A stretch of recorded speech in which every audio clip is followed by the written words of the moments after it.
Hello everyone, this is Ravneesh Gangolia. स्वागत करता हूँ आप सभी का एमपी बोर्ड एजुकेशन के यूट्यूब चैनल पर। तो यार इंग्लिश की सीरीज़ में हम कई सारे टॉपिक्स ऑलरेडी क्लियर कर चुके हैं। आज के इस वीडियो में अपन क्लियर करेंगे आर्टिकल्स। जी हाँ, आपने देखा होगा यार कि हमारी परीक्षा दिन बहुत प्रीवियस ईयर के क्वेश्चन पेपर, वहाँ पर आपको एक चीज़ दिखती है, फिल इन द ब्लैंक्स में ए एन द, इन तीनों में से कुछ भरो।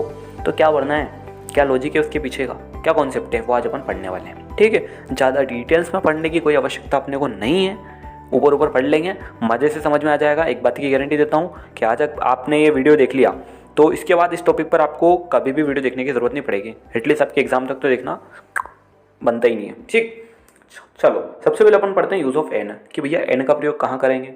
देख लो, तो भैया एन का प्रयोग हम उस शब्द के पहले करते हैं जो किसी वोवेल, स्वर है ना, वोवेल मतलब स्वर से प्रारंभ हो रहा हो। देख लो भैया, वोवेल क्या है, ए ई आई ओ यू।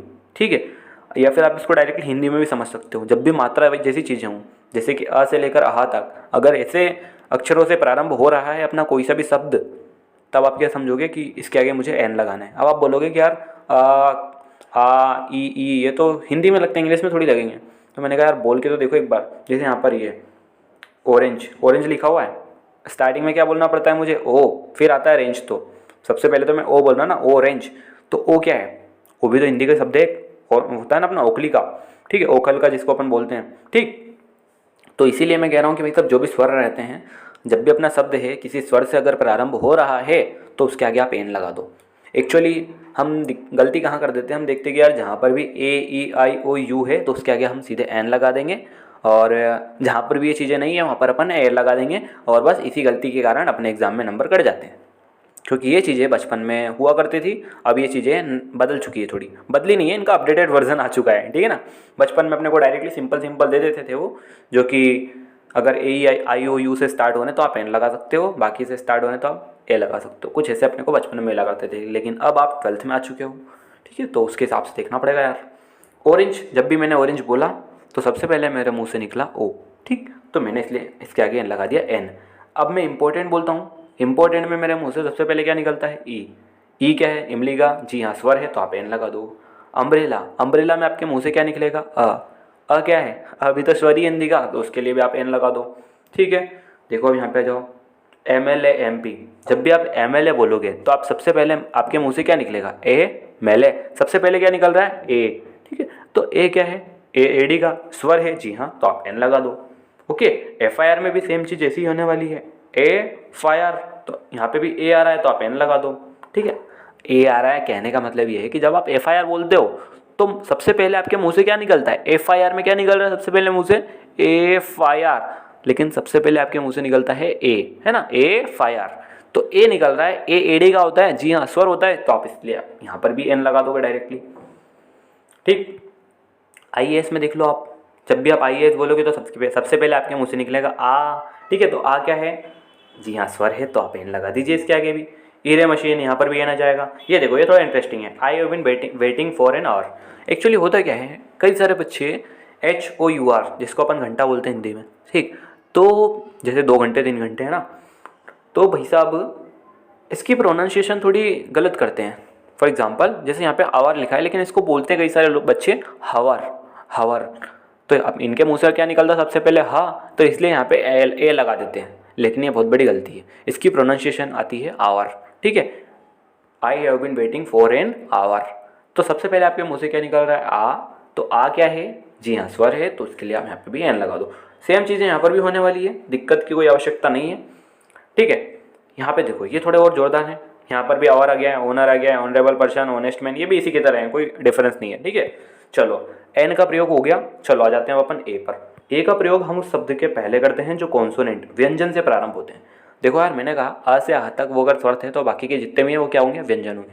सेम चीज इंग्लिश में देख लो, ए ई आई ओ यू, वो क्या थे, वोवेल थे, बाकी के सब क्या है, कॉन्सोनेंट। ठीक, क्लियर हो गया।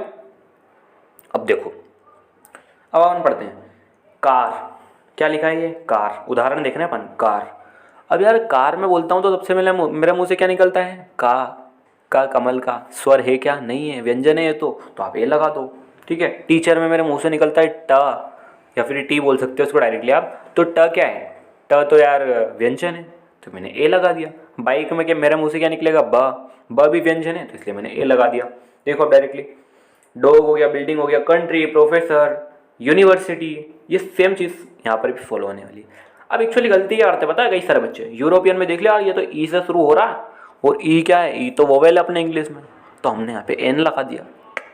यही गलतियाँ अपने को एग्ज़ाम में भारी पड़ जाती है, ठीक है ना। तो देखो, अरे यार भगवान ने मुँह दिया, बड़ी आराम से बोल के देखो ना, यूरोपियन लिखा है ना, अपन इसको बोलते हैं तो क्या निकलता है आपके अपने मुंह से, यू, सबसे पहले क्या निकलता है, यूरोपियन। अब यूरो जब आप हिंदी में लिखोगे तो आपके, जब भी आप लिखोगे तो आप देखोगे कि आपने सबसे पहले लिखा है यह यत्ती का, और यह क्या है, स्वर है क्या, नहीं स्वर नहीं, ये तो व्यंजन है, तो व्यंजन है तो मुझे ए लगाना पड़ेगा। सेम चीज़ यहाँ पर भी होगी, यूनिवर्सिटी में भी आप यह लिखोगे, यूनिट में भी आप यह लिखोगे, यूनियन में भी आप सबसे पहले यह लिखोगे, इसलिए यहाँ पर ए आ रखे हैं, ठीक। अब इन्हीं, यही छोटी छोटी चीज़ें थी जो आपको बहुत ज़्यादा ज़रूरी थी बताना, क्योंकि कई सारे बच्चों के नंबर इन्हीं टॉपिक्स पर कट जाते हैं यार, ठीक है ना। देखो द पर आ जाओ, कि द का प्रयोग हम कब करेंगे, ये द का प्रयोग हम तब करेंगे, हाँ द का प्रयोग हम ग्रेट थिंग्स के पहले करते हैं, जो भी महान महान चीज़ें यार जैसे, ठीक है, स्पेशल चीज़ें, फॉर एग्जाम्पल ग्रेट थिंग्स भी बोल सकते हैं अपन, स्पेशल चीज़ें भी बोल सकते हैं। सुपरलेटिव डिग्री के पूर्व में भी हम द का प्रयोग करते हैं। सुपरलेटिव डिग्री कईयों को नहीं पता होगी, टेंशन वाली बात नहीं है, मैं हूँ तो सही बताने के लिए, मनीष भैया, ओके। द प्रयोग, हाँ द का प्रयोग हम कब करेंगे, ग्रेट थिंग्स के पहले, सुपरलेटिव डिग्री के पूर्व में भी अपन करते हैं। ग्रेट थिंग्स जैसे मैंने बोला ताजमहल, ताजमहल की अगर मैं बात कर रहा हूँ तो उसके आगे मुझे द लगाना पड़ेगा, ठीक है, क्योंकि अपने आप में यूनिक है यार, ताजमहल ढेर सारे ताजमहल थोड़ी है, जो मैं बोल दूँ ए ताजमहल, ए ताजमहल, ए ताजमहल, ऐसे काम थोड़ी चलेगा यार। ताजमहल अपने आप में ग्रेट थिंग है, ठीक है, स्पेशल है, तो मुझे वहाँ पर द लगाना पड़ेगा। गंगा, इसलिए मैंने द लगा दिया, बड़ी चीज़ है भैया, महान चीज़ है, ओके। अब देखो कुछ यहाँ पर मैंने एक प्रैक्टिस शीट या फिर जैसे अपन का वर्कशीट रेडी कर रखी है, इस वर्कशीट को अपन साथ में, है ना, ये नहीं कह रहा हूँ कि आप ही को लगाना है पूरा, अभी आपको गेस करना है कि फर्स्ट वाले में क्या आएगा, उसके जस्ट 2 सेकंड में, मतलब वीडियो को पुश करो और डायरेक्टली आंसर आप सोचते जाओ, है ना, मैं डायरेक्टली बताते जाता हूँ। इन स्प्लिट सेकेंड 100 पीपल सराउंडेड अस। एक्चुअली देखो यहाँ पर आपको ए एन द इन तीनों में से कुछ भी फिल करना है, तो आप सबसे पहले देखोगे स्प्लिट, स्प्लिट में आपके मुँह से क्या निकल रहा है, स निकल रहा है तो ए लगा दो। अब यार देखो 100 जो था इसके आगे मैंने डायरेक्टली ए लिख दिया है, यहाँ पे जो आता है ना फिल इन द ब्लैंक्स, यहाँ पर एक्चुअली ए आता, मैंने वैसे लिख दिया, कोई बात नहीं, समझ गए होंगे आप, आगे जाओ। गंगा, गंगा तो भैया महान चीज़ में आ गई, तो इसलिए इसके आगे तो द आ ही जाएगा, the Ganga is sacred river.